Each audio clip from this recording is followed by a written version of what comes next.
wabarakatuh. Kembali lagi bersama Ibu di mata pelajaran Prakarya dan Kewirausahaan. Ibu mau ucapkan nih terima kasih kepada kalian semua karena sudah menonton video Ibu sebelumnya dan kalian sudah menanggapi materi yang Ibu sampaikan dengan bertanya di kolom komentar. Ibu kasih aplaus untuk kalian semua karena pertanyaan kalian sangat bagus dan menarik. Oke, tema kita hari ini adalah ya, Ibu akan menjawab pertanyaan kalian dari video sebelumnya. Namun sudah ada beberapa pertanyaan yang Ibu pilih. Bukan berarti pertanyaan yang Ibu tidak pilih tidak menarik atau tidak bagus. Cuma pertanyaan kalian sebenarnya semua hampir sama, hanya kalimatnya saja yang berbeda tapi konteksnya sama. Jadi nanti Ibu akan bahas satu persatu pertanyaan yang terpilih, dan mungkin dari beberapa pertanyaan yang Ibu pilih mewakili pertanyaan-pertanyaan kalian yang tidak Ibu pilih, seperti itu. Oke, mari kita simak bersama, mari kita belajar bersama dari beberapa pertanyaan-pertanyaan teman kalian. Oke, mari kita bahas. Pertanyaan pertama dari Ashifa Ahdini Adam, kelas 12 MIPA 2. Apakah bisa memodifikasi makanan khas daerah dengan mencampurkan dua makanan dari daerah yang berbeda? Jawabannya tentu saja bisa dengan kreativitas kalian. Tapi perlu memperhatikan kecocokan dari dua makanan yang akan kamu modifikasi. Selain soal rasa, keseimbangan gizi juga hal yang perlu diperhatikan. Pertanyaan dari Vito, kelas 12 IPS 3. Langkah apa saja yang dilakukan sebelum memodifikasi makanan khas daerah? Langkah pertama yaitu memilih makanan khas daerah yang akan dimodifikasi. Kedua, mengamati tantangan dari makanan khas daerah tersebut. Misalnya, makanan yang akan dimodifikasi tantangannya kurang awet atau kurang varian rasa. Jadi, kita perlu melakukan pengawetan dan menambah varian rasa. Berpikir kreatif dan berinovasi. Memodifikasi makanan yang sebelumnya belum pernah dimodifikasi oleh pelaku usaha lainnya. Yang terakhir, menyiapkan bahan baku. Selanjutnya, pertanyaan dari Rahmiati, kelas 12 IPS 2. Apakah bisa memodifikasi makanan khas daerah dengan mencampurkan makanan modern? Di era sekarang, banyak makanan dari luar lebih populer dan disukai khususnya kalangan muda dan selera masyarakat yang terus berubah-ubah. Jadi, tidak ada salahnya memodifikasi makanan khas daerah dengan mencampurkan makanan modern. Contohnya, mungkin selama ini sushi yang kalian kenal atasnya terdapat ikan salmon atau tuna. Nah, sekarang ada sushi perpaduan rasa Jepang dan Indonesia yang di atasnya ikan teri balado dan rendang. Sebutkan hal yang dapat mendukung tingkat keberhasilan dalam upaya memodifikasi makanan khas daerah. Ini pertanyaan dari Ihsan, kelas 12 IPS 3. Hal utama adalah kualitas makanan yang kita modifikasi. Hal ini berkaitan dengan rasa, pemilihan bahan baku, bentuk, dan sistem pengolahan dari modifikasi makanan khas daerah. Yang kedua, menguasai tantangan dari setiap makanan yang dimodifikasi. Ketiga, persepsi, memberikan sentuhan atau ciri khas pada makanan yang dimodifikasi sebagai pembeda dari modifikasi makanan lainnya. Dan terakhir, melakukan inovasi yang tiada henti karena selera masyarakat berubah-ubah seiring perkembangan kuliner. Kita lanjut dari pertanyaan Renaldi 12 IPS 1. Selain dari tujuan tersebut, apakah ada tujuan lain dari modifikasi makanan khas daerah? Nah, bagi konsumen, dengan adanya modifikasi ini dapat memanjakan konsumen dan memberikan menu baru dalam bidang kuliner.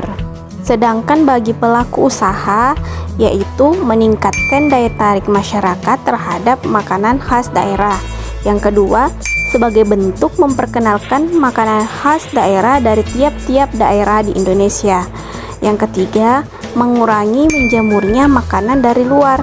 Selanjutnya, menambah eksistensi atau harga jual dari makanan khas daerah tersebut. Contohnya, ayam geprek yang merupakan makanan khas daerah dari Lombok dijual dengan harga 15.000 per porsi.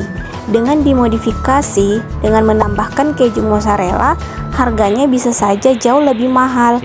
Dan yang terakhir, dapat menambah kreativitas bagi pelaku usaha di bidang kuliner.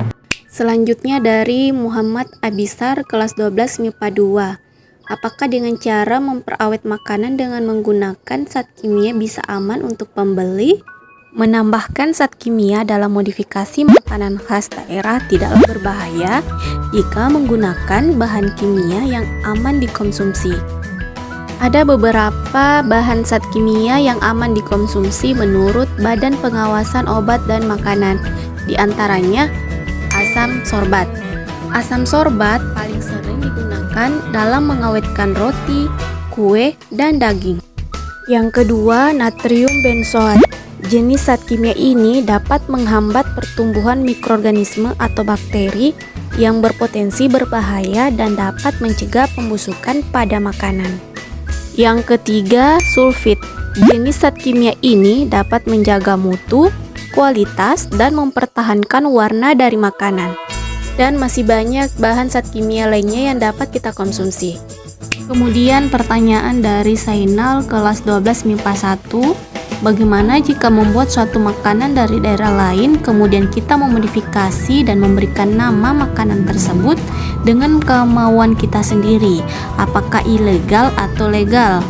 Dikatakan ilegal bila kita meniru makanan modifikasi milik orang lain, baik dari bentuk, resepnya, cara pengolahannya, bahkan pemberian nama atau brand dari makanan yang dimodifikasi.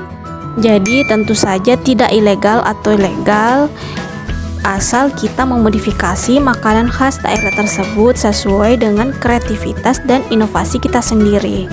Jadi tidak ada salahnya memilih makanan khas dari daerah lain untuk dimodifikasi dan memberikan nama, brand, atau produk sesuai dengan apa yang kita inginkan, asalkan tidak meniru nama produk dari modifikasi makanan orang lain.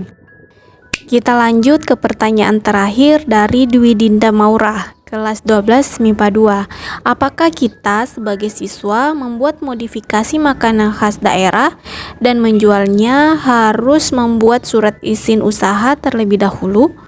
Untuk pemula bisa saja tidak, tapi saat membangun usaha tentu ada keinginan untuk membesarkannya. Bagi pelaku usaha mikro kecil menengah, agar usahanya ke depan lancar dan tidak terhambat, maka boleh membuat surat izin usaha. Adapun keuntungan yang kita dapatkan diantaranya mendapat kepastian, kita dapat perlindungan hukum bila suatu saat ada yang meniru produk usaha yang kita miliki. Yang kedua, mudah mendapatkan bantuan modal dari pembiayaan atau lembaga-lembaga, karena tentu mereka tidak akan meminjamkan modal kepada kita atau pelaku usaha yang usahanya tidak terdaftar atau tidak jelas. Keuntungan selanjutnya, kita mendapatkan kemudahan pemberdayaan atau pendampingan dalam pengembangan usaha pada pemerintah. Dengan adanya surat izin usaha, kalian bisa dengan mudah mengikuti pelatihan-pelatihan atau seminar tentang kewirausahaan atau pengembangan usaha yang dilakukan oleh pemerintah. Nah, itu tadi pembahasan atau jawaban dari Ibu untuk pertanyaan kalian di video sebelumnya. Nah, Ibu harap setelah kalian menonton video ini, ilmunya kalian lebih bertambah lagi, wawasannya kalian tentang modifikasi makanan khas daerah lebih luas lagi. Namun bila ada jawaban dari Ibu, kalian merasa belum puas, silakan kalian komen di kolom komentar. Nanti Ibu akan menyampaikan lagi atau akan membahas lagi agar kalian lebih memahami dan lebih mengerti di materi kita kali ini, seperti itu. Oke, sekian dulu video kali ini. Nanti kita lanjut di video sebelumnya di materi yang berbeda tentunya ya, karena masih banyak materi yang mesti kita bahas di bab ini, seperti itu. Oke, kalau begitu sekian dari Ibu. Assalamualaikum warahmatullahi wabarakatuh.